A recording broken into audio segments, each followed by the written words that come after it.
来助阵黑衣人表演徒手劈西瓜，大家纷纷押上赌注。小凡一拳下去，西瓜立刻爆裂。获胜的大嫂兴奋地大叫起来，她抓起托盘，钱币洒满空中。今晚的开销全由大嫂来付。忽然一阵电话铃声响起，房间里马上静了下来。金明吉示意坐台的小姐先走，秘书长接起了市长的电话，然后把通话内容告诉大家。黑帮团伙终于松了一口气，大家鼓掌庆祝这激动的时刻。接着拿出厚礼，5只重3.75公斤的金龟整齐排列，他们想彻底拉拢秘书长。秘书长一听就知道金明清的意图，房间内的一切都被摄像头录下。金明吉赌场正急着想开业，还有些街边小商家没搬走。议员徐带着10几个手下走到角落里还在营业的蛋糕店，徐议员进店逼女店主交保护费，店主知道上当，正要报警，徐议员却直接转身离开。女店主紧张地给儿子建优打电话，建优听出母亲的慌张，急忙冲向店铺。这时黑帮团伙开始砸店铺的玻璃，他们冲进店里乱抄桌椅狂砸一通。建优2分钟就到了街角，发现一帮壮汉把门口堵得严严实实，见到徐议员正对他妈下手，毫不犹豫跟黑帮硬碰硬，把10几个打手全揍了一顿。进门后赶紧安慰了妈妈一下，抓住徐议员的衣领要个说法。这时金明吉带着小凡下楼进店，走过来劝他先冷静冷静，说欠债还钱是天经地义的事。建优让金明吉先赔偿砸店的损失。金明吉拿板凳坐门口，淡定说上吧。小凡气呼呼地盯着建优，建优被铁头功撞得昏头转向。小凡回头看了金明吉一眼，却被建优偷袭打中了下巴。这下小凡真的火大了，正要勒死建优，金明吉喊住了他。金明吉走过去按住建优的肩膀，掏出小腿上的匕首，留下了深刻的伤痕。只有24岁的金建优是个非常出色的拳击手，他每天苦练就为了赢得冠军，冷静沉着，总能轻松打败对手。很快建优进入了决赛，对上海军的洪偶真。偶真对自己异常自信，两人热身后不断寻找对方的弱点。洪偶真率先发力攻击建优，建优总是等对方露出破绽再下狠手。果不其然，偶真倒地，建优赢了比赛。建优赢了1000万奖金，等着偶真出来。赢了后，他想请偶真吃顿饭表示歉意。两人去了烤肉店，偶真才知道建优是前辈。听这话，偶真不由得激动起来。从此两人就成了形影不离的好友。建优因伤被紧急送往医院，脸上缝了30针，已经回不到原来的样子。偶真听说后，两人商量如何对付黑帮。在夜深人静的时候，金明吉的手下开始在房间里伪装，他们小心翼翼地潜入地下商城，一边走一边检查地上的流浪汉，确定目标后把人家叫醒，自称是政府的流浪汉协会，诱导流浪汉交出他们的身份证，然后告诉他们下周能拿30万补助金。这招让金明吉的微笑资本公司非法获利巨大，但遇到痴呆的流浪汉时情况变了，他们异常暴力，结果把人打死了。这时一直暗中观察的金建优决定出手，卡拉米一回合没过就被打得落荒而逃。金建优自从被打伤后，想起金明吉的威胁，没有选择报警，而是默默忍受，想办法清还贷款。偶真带建优去了以前的贷款公司，把建优被微笑资本陷害的事告诉大哥。大哥把1亿推到偶真面前，只收1%的利息。偶真感激地看着大哥钱放在建优面前，但大哥提了个条件，希望偶真继续帮忙收账。建优觉得偶真难做，立刻起身要离开。偶真觉得大哥太过分，没好气地走了。那夜，偶真带建优去找海军的前辈，前辈正愁找不到合适的人手，就把偶真和建优推荐给了崔社长。崔社长接了文光武的电话，约好明天一起去寿司店吃饭。这时崔社长的养女来到地下室，见到杨在明和林长道突然碰面，他们用流浪汉的身份证非法贷款，然后将钱交给了微笑资本的理事。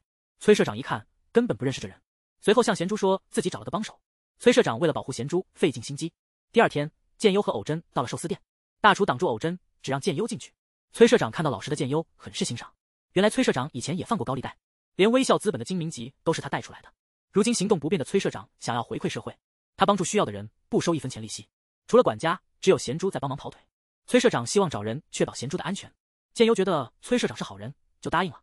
那晚建优等偶真回家吃饭，突然有人敲门，建优开门见到崔社长的管家，管家交给建优1亿现金，说是预支建优未来2年的工资。建优从没遇过这么大方的老板，建优不停地鞠躬感谢管家，低头看着手里那沓钱，泪流满面。情绪稍定，走进屋里把钱交给母亲，让母亲先把欠微笑资本的钱还上。建优看着偶真无言以对，只能击掌加油。这时微笑资本的老大金明吉走进酒店，直奔私人包房，一个富二代把他的亲戚警官介绍给金明吉，两人握手后坐下开始对饮。金明吉因迟到自罚3杯，先干为敬，然后3个人连干几杯，畅谈心事。富二代喝多了，问金明吉有没有1000亿。金明吉很坚决地回答，我从不拿钱开玩笑。但富二代已经调查过微笑资本，就算把公司资金全扫光也凑不齐500亿。金明吉听后脸色一变，接着说，关于钱的问题你不用担心。富二代揭穿金明吉，你就是贫穷人家出身，根本不可能跟我父母有什么交集。金明吉露出一抹邪笑，如果富二代知道他在顶楼开设赌场，一切就完了。富二代威胁完金明吉后，带着兄弟离开。金明吉跑到卫生间吐完，命令手下一定要解决掉这个富二代，因为这位财阀公子哥对黑帮出言不逊。结果在洗车场被黑帮堵住，被迫喝玻璃水，然后被迫脱光衣服。黑帮成员拿出手机记录下整个过程。与此同时，杨在明把被跟踪的事情告诉了经理室，因为杨在明之前向崔社长借过钱，结果被崔社长的养女贤珠跟踪了，这导致他骗取流浪汉身份证的事被建优揭露。经理室对着杨在明不悦的瞪眼。杨在明把借钱的详细地址告诉经理室。此时，贤珠他们正商量怎么对付微笑资本。话音未落，贤珠就看到杨在明带着经理室赶来。贤珠赶紧按下卷帘门的开关，同时嘱咐偶真去把门口的灯关了。三人一起拿出手机，全部关机。经理室站在书店门口说：“这里可以借钱。”杨在明提到崔理事曾经搞过大规模的高利贷业务。经理室拿出手机，打开手电筒功能，他趴在门把手上往里面窥探，随后让杨在明去对面卷帘门踢一脚。而当轮到踢书店门时，杨在明脚痛得直叫。尽管连续踢击，但卷帘门纹丝不动。经理室看后说：“只能用重型设备破门了。难道里面藏着什么金库？”经理室长时间凝视着摄像头，然后带着杨在明离开了现场。经理室刚走，崔社长和管家急匆匆赶到。崔社长一进门就追问：“你们三个搞什么鬼？那辆白车是不是你们开来的？”建优立刻弯腰道歉：“昨晚我们出去行动，结果被人发现了，但崔社长根本没下令你们去。”建优一脸困惑地看向贤珠。崔社长盯着建优问：“你脸上的伤是谁弄的？”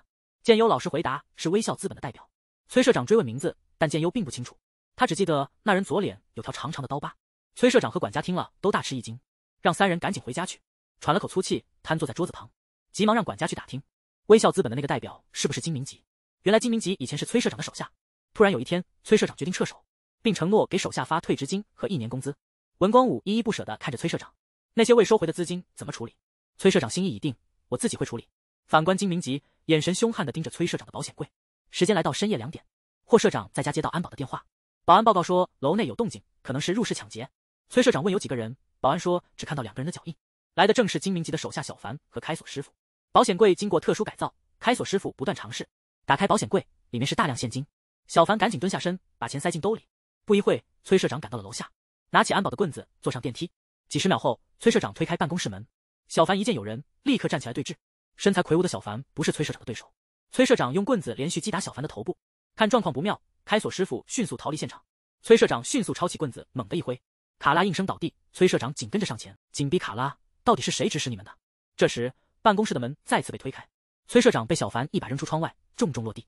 金明吉走到窗边向下望，喊醒还愣在那儿的小凡：“快去拿钱，然后拿汽油桶浇满房间。”小凡拿好钱后，到窗外一看，发现崔社长已经不见了。金明吉没时间多想，催促小凡快走，然后拿出打火机点燃汽油，逃离现场。崔社长回想往事，泪流满面。大管家赶来叫醒社长：“我们该走了。”崔社长刚出电梯就看到了贤珠。贤珠走上前：“爷爷，您决定了吗？”“我不明白你在犹豫什么。”崔社长坚决不让贤珠追查杨在明。那些人不像你想的那么简单，他们敢杀人。我明天会安排搬走书店。贤珠虽不甘心，却没说话，只是走上前抱了抱爷爷。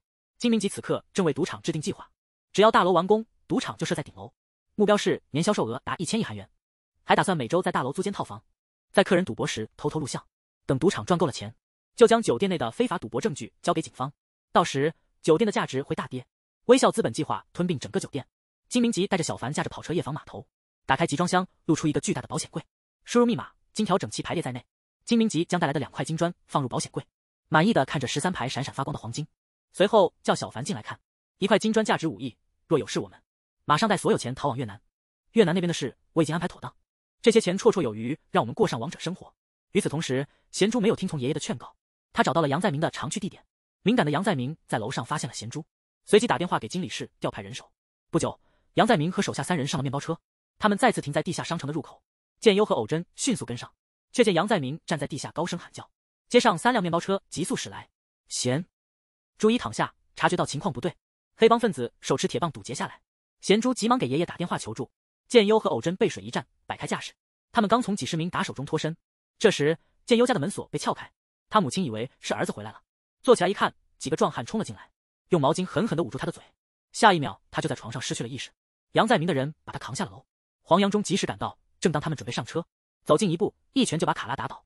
他们把女人推倒在车的引擎盖上，开始挥舞着镰刀来回切割。黄阳中一把抽出西瓜刀，卡拉刚反抗就被割断了手筋。他再次试图攻击，黄阳中立刻放倒他，一刀直接扎进了肩膀。杨在明看出局势不妙，抱起女人迅速逃离现场。黄阳中又是一拳把卡拉打晕。突然间，背后遭到偷袭，长矛挥刀猛攻，却未击中目标。黄阳中来到马路，看到杨在明在逃，迅速步伐紧追不舍。杨在明不得已扔下女人逃离，但黄阳中不打算就此罢休。几步之内追上杨在明，一刀直接扎进他的后部，迅速走上前，一拳击中脸部，用帽子紧紧堵住杨在明的嘴，然后抓着头发拖他进小巷，紧抓着杨在明的小腿，刀刃划过脚筋。崔社长的另一位得力干将李英斗冲到地下，拿出刀具查探情况。只见贤珠他们三人已将黑帮打得遍体鳞伤，嘿嘿一笑，正要离开，突然遭遇不畏生死的卡拉。李英斗迅速上前，一把抓住他，接着一拳重击卡拉的腹部，紧接着一记勾拳，用力一推，卡拉撞墙上，抓着头发往下一砸，顺势倒地。英斗调整卡拉睡觉的姿势后离开现场。建优他们三个回到崔社长家里，一进门就看到母亲，赶紧过去安慰。话还没说完，管家就带他们下了地下室。崔社长严厉的让三人坐下训了一顿。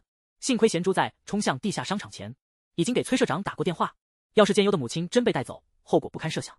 崔社长关心之后，严令他们不得再插手此事。接着问黄阳中这件事该怎么处理。黄阳中自信地说：“交给我来处理。”崔社长吩咐大管家去查一查金明吉周围的人，然后叫黄阳中让李英斗回家吃饭。等所有人都走后，崔社长打开了保险柜，用指纹解锁，从密码箱里取出左轮手枪。金明吉到了私人医院，看到自己10几个手下都在打吊瓶，从杨在明那儿得知是短发的黄阳中干的，使用的似乎是寿司店的刀。金明吉一听，知道原来是老对手，叫李氏通知小凡过来开个大会。小凡很快就到了金明吉的办公室。金明吉提到崔社长手下有5个高手，第一次跟崔社长打交道时，他是放贷给企业的，应收账款经常高达上百亿。当时的施工单位背后都有黑社会撑腰，得罪了他的黑帮1天内就被清理，很多大型帮派都对崔社长畏惧不已。金明吉背叛了崔社长以后，带着小凡干掉了5个人中的3个，现在只剩下李英斗和黄阳中了。这2个得力助手只等崔社长一声令下，他们会马上毫不犹豫地冲过来。这时候崔社长走进寿司店，仔细查看大管家找到的线索。李英斗决定先解决经理事，把金明吉的事交给黄阳中去办。崔社长打电话让贤珠他们3个去书店取钱。贤珠和建优晚上带着纸箱赶到书店，结果被一帮黑帮人员尾随。贤珠一进门就迅速整理书架上的现金。建优和偶真下到地下室去找推车。这时贤珠站起来检查监控，看到一个男人出现在地下室。贤珠急忙跑出门外，却被躲在后面的林长道一棒打倒。小凡赶到地下室，关上门。建优看到那个砸母亲咖啡店的壮汉，脱下衣服准备开打。2人拼尽全力，终于打倒小凡。贤珠也把林长道锁在楼道里。3人推着车回到楼道，这时林长道逃了。金明吉在夜总会里沉思人生。就在这时，林长道打电话来，行动失败了。金明吉下达命令，让人去解决他们。3人赶紧把现金打包装车，把整个书架的钱都清空了。贤珠打开了保险柜，金条和美元堆满了几个行李箱。3人刚上车，对方的车就堵住了出口。一群卡拉手拿着武器走了过来。贤珠对建优说：“跟紧我的车。”酷一脚踩下油门，2辆车冲上了路。林长道带着人紧追不舍，车子很快就冲进了隧道里。因为建优车里钱多，让他先开。贤珠猛踩刹车，然后倒车冲向对方，随后一脚油门直接撞上了面包车，不断加油，把面包车撞得翻了过来。当车再次启动时，却发现没动力了。看到后援正在赶来，贤珠和偶真抱着包裹往前冲。建优跑到副驾驶，把现金扔到地上。身后的黑帮成员迅速靠近，手里拿着重物的2人不得不为了生命弃钱逃命。建优跳上车，发动了引擎。2人上车后，建优踩下油门离开隧道。最后3人带着现金安全返回别墅。黄香仲给年轻人打气，做得好。这时李英斗也没闲着，他暗中跟踪了受伤的小凡，找到了医院位置。次日，黄香仲邀请他们3个到寿司店聚餐。贤珠问黄香仲下一步怎么办。黄香仲认为应该尽快解决那个大块头，把那个长得像山猫的家伙抓回来逼供，最好能掌握到金明吉的全部犯罪证据。就在这时，季斗英也来到了寿司店，大家互相打招呼，还夸赞了年轻人们在地下商场的出色表现。几10个小混混对你们来说根本不是问题。黄香仲直接切入正题，我们得赶快行动，一旦金明吉察觉到，他会把所有打手召集过来，到时候我们就完了。今晚李斗英将带着贤珠偷袭经理室，我会带着建优和偶真去抓那个大块头和山猫。我们5个人迅速分成2组，李斗英和贤珠选择了一辆摩托车，在别墅后院，黄香仲教他们2个刀法。直到深夜，黄香仲才到达私人医院门前。李斗英和贤珠监视金俊明，等着金俊明的车驶进车库。这时李斗英下令开始袭击，金俊明还没反应过来就被刺中脖子倒地。李斗英在逃跑时被金明吉追上，一脚油门撞得他飞起。打手们迅速下车开始殴打李斗英。这时贤珠开车到地下室接应。任务完成后，2人迅速撤离现场。黄香仲接到季斗英的电话后，从怀里掏出刀片藏好，然后回头下达了行动命令。3人快步朝医院方向前进，恰好在电梯门口遇到金明吉的手下林长道。黄香仲迅速打开楼道门，3人迅速向楼上爬去。楼上受伤的黑帮成员在呻吟，呼喊声让他们完全没注意到。这时林长道到达8楼，走出电梯，正要走向走廊，黄香仲一把抓住他。打手回头一看，地上竟然有封外卖，迅速走上前去查看情况。走进楼道，被偶真2拳就放倒了。黄香仲把林长道一把扔下楼梯，一拳打晕他，然后把他带出了医院。3人开车直奔一家废弃的工厂。李英斗已经在那里等了很久，他们把林长道绑在一把椅子上。崔社长打电话来，让3个孩子旁观。这时金明吉也到了医院，查看监控，看到3个蒙面人押走林长道，但他没能认出是谁。离开监控室，让手下去查一下那辆袭击金俊明的车的车牌号。建优他们准备了盐水，倒在地上。李英斗打开砂轮机，开始磨林长道的大腿。黄香仲拿起盐水涂抹在伤口上。林长道撑不过2个回合，痛得受不了。贤珠看得直恶心，跑到外面去吐了。这时崔社长的车也到了，他走到林长道面前坐下。与此同时，金明吉因为不能报警，只能私下调查崔社长。他把亚裔集团的那位公子哥约到夜店，门一开，二话不说就开始动手，然后威胁公子哥找认识的警官，让他1天内查出骑摩托车的人是谁，还要知道那人的家庭住址，否则就让你们为你们的公子收尸。警官根据地下室的路线逐一检查，崔社长一行人回到了别墅的地下室。要想彻底打垮金明吉的团伙，得尽快拿到硬盘，然后公之于众。制定好计划，众人开始狂欢庆祝。警官通宵达旦审查监控，终于找到线索。监控捕捉到2辆摩托车驶过，警官迅速锁定了那废弃工厂的位置，立即将这消息传递给金明吉。当妻子听不到丈夫反抗的声音，她已经能预见到自己的命运。这时金明吉走进房间，蹲了下来。面对金明吉的逼问，李斗英进退两难。不管说不说，一家人都只剩下毒一条。这时黄香仲正在和崔社长共进晚餐。大决战即将到来，崔社长让建优把他母亲送往保姆院，而黄香仲则独自回到寿司店准备。一到门口就发现锁被撬开了，进门后却没有发现已死去的店员。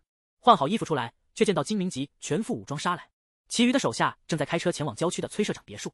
车队一到，崔社长的小弟立刻跳车，一个箭步就翻过围墙，全员下车朝大门走去。卡拉一推大门，黑帮迅速围住了别墅。就在这时，最晚起床的偶真正在吃早餐，突然他听到窗外急促的脚步声。偶真迅速走到崔社长的房间，崔社长命令偶真到地下室拿枪。2人刚走出房门，卡拉已经开始撞门窗。偶真意识到时间紧迫，让崔社长先撤，转身挡住卡拉，争取撤离时间。偶真中了2刀，昏迷不醒。崔社长孤身一人在地下抵抗。小凡抓住小弟，用作人肉盾牌向前冲，猛地抓住崔社长的手臂，死死掐着脖子，然后一用力把崔社长扔过沙发。这时金明吉赶到别墅，直奔地下室。眼见倒地的崔社长，拿出匕首，蹲下身子打开满是现金的保险箱。此时送完母亲的建优和贤珠看到别墅着火，2人赶忙冲进院子，分头寻找救出被困的人。建优从后门进去，把满身是血的偶真救出。贤珠到地下室看到被害的爷爷，泣不成声。建优快速下楼检查爷爷的伤势，发现爷爷已经去世，抱起贤珠离开现场，立刻把偶真送到最近的医院。偶真失血过多，命悬一线。建优急忙躺下为偶真输血，贤珠坐在等候区不断回忆爷爷的情景。爷爷的去世让他失去了最亲的人，直到建优从输血室出来，贤珠已经悄悄离开了医院。建优在医院里四处寻找贤珠，怎么打电话贤珠始终不接，最终他一个人默默离开了医院。直到深夜，建优接到医生的好消息，偶真得救了，生命得以保住。1年后，在一座无名的小岛上，凌晨5点，建优和偶真起床去晨练，绕着海边跑完一圈，回到简易健身房，拼命举哑铃，努力让自己更强壮。崔社长的去世没让他们沉沦，反而激发了他们的斗志。为了复仇，他们更加努力的训练。看着这2个年轻人，管家不由得叹了口气。他们为了进步，大声的呼喊着。管家到墓地时，发现了贤珠留下的信。贤珠无法接受现实，孤身一人前往罗马，决定不再回来。他希望建优和偶真能过好生活。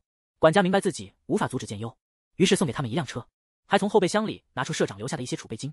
管家决定不再用自己的想法束缚他们，叮嘱他们带着钱往北走。不久，2人来到管家孙女的公寓，孙女交给他们钥匙，拿着行李就走了。夜里，偶真和建优商量接下来的计划，决定先去找崔社长的老部下。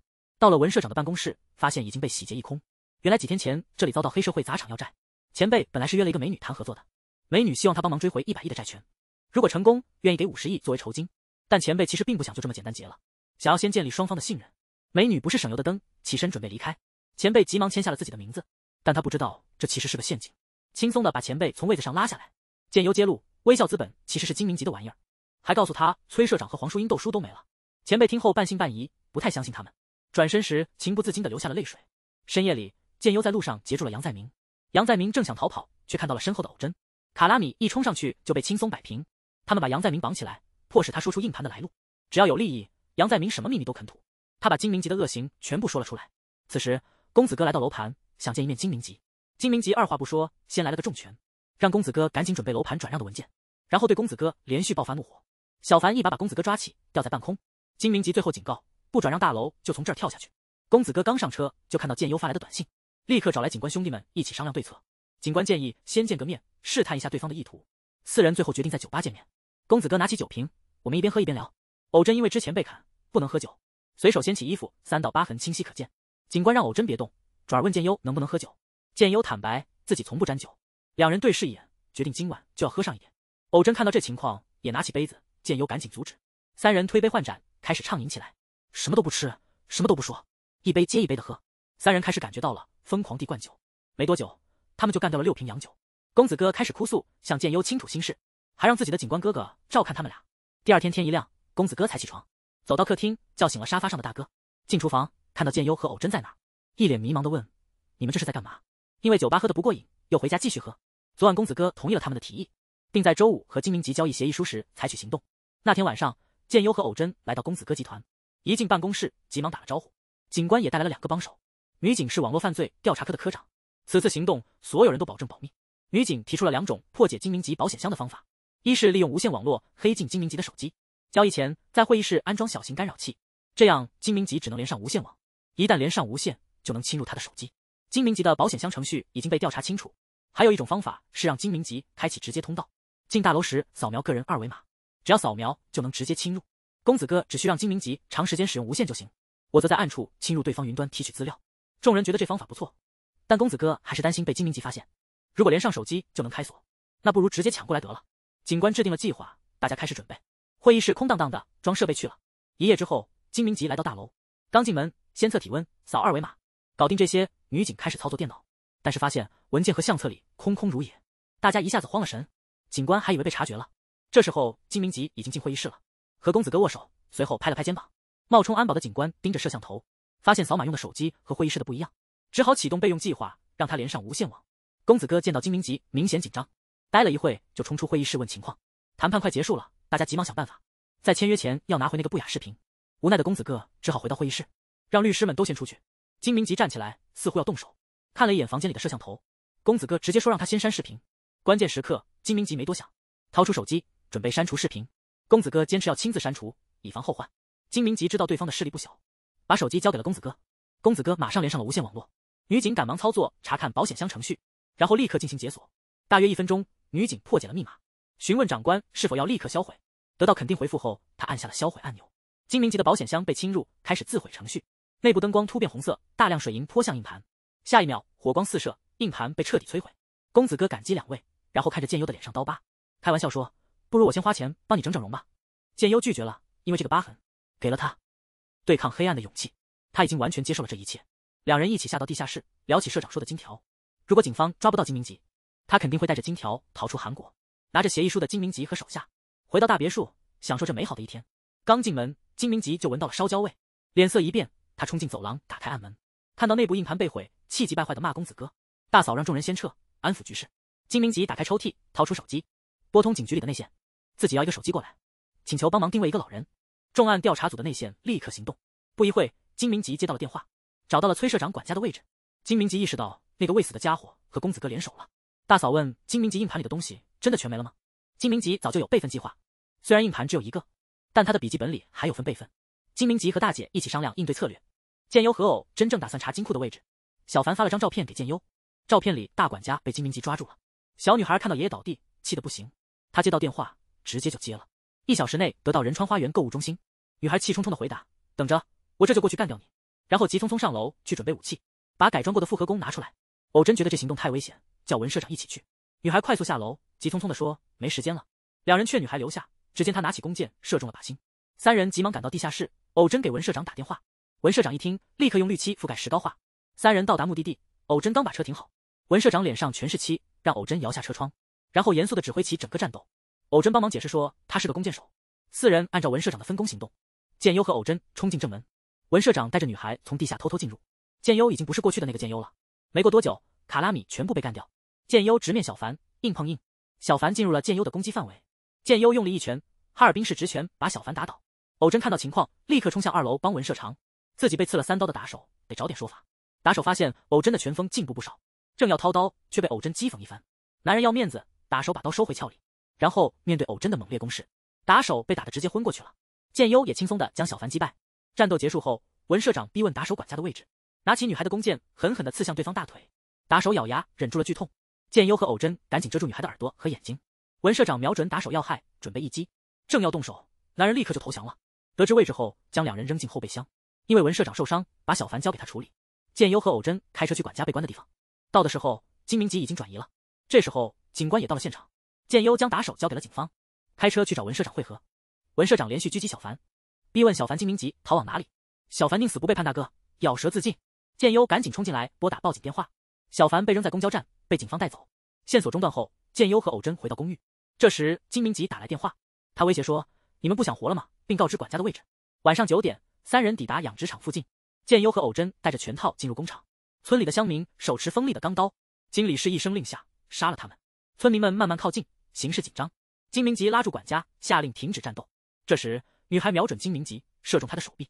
金明吉怒吼：“杀了他们！”但被打的村民已无法接近。建优冲出工厂想追金明吉，但迟了一步。